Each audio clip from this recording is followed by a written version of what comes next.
Parce que la transition est l'affaire de tous, des intelligences se lèvent dans l'opinion pour mener à bien le processus de la reconstruction du pays. C'est le périple qu'a entamé le cercle de réflexion populaire pour la transition depuis le mois de février de l'année en cours. Aller à la rencontre des compatriotes pour expliquer les enjeux de la transition, le rôle de chaque citoyen. Cette fois, c'est le quartier Cité Mébiam, dans le 2e arrondissement, qui a accueilli le CRPT. Le CRPT est venu vous parler de l'impérieuse nécessité de réussir la transition. Cet objectif dépend d'une seule et unique chose, à savoir un retour en douce à l'ordre constitutionnel, c'est-à-dire la nécessité pour le Gabon, notre pays, de connaître des lendemains de la transition apaisés et calmes.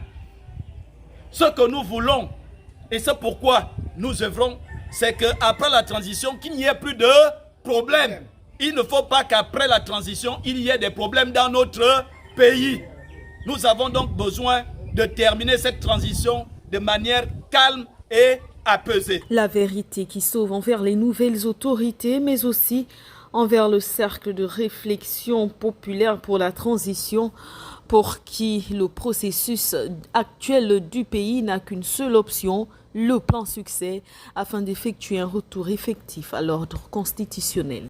Si on veut vraiment que la transition réussisse et que nous puissions revenir à l'ordre constitutionnel, nous avons le devoir donc de soutenir toutes les initiatives qui permettent à ce que cela se fasse. La question ici soulevée est éminemment politique. En effet, parler des lendemains de la transition, c'est faire mention de la question électorale. Si on veut parler des lendemains de la transition, on est donc obligé de parler des élections à venir. Et l'élection essentielle pour le CRPT est celle du référendum qui va permettre au peuple de choisir la solidité de nos institutions. C'est le référendum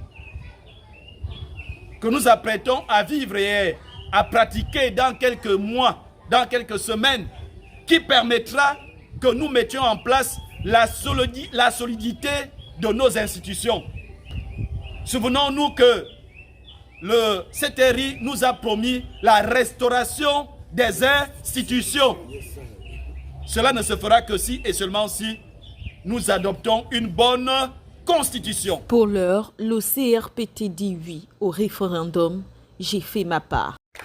Disons oui au référendum. Parce que ce dialogue national inclusif a été l'œuvre de nous tous. 38 000 propositions. 38 000 propositions. Ça ne s'est jamais produit dans notre pays. C'est la première fois qu'on a 38 000 propositions venant de tous les Gabonais. Nous avons le droit et l'obligation de léguer à nos enfants un Gabon démocratique, un Gabon prospère et un Gabon nation. Et les résolutions du dialogue national inclusif sont de nature à le permettre. Méfiez-vous des villes trompeurs, c'est le conseil que le docteur Éric Simon-Ziobian a bien voulu apporter à ses compatriotes afin de garder les yeux fixés sur l'avenir du pays. Toutefois, la société civile reste encore en attente des textes visant à la reconstruction des institutions avant de dire oui au référendum dans les toutes prochaines semaines.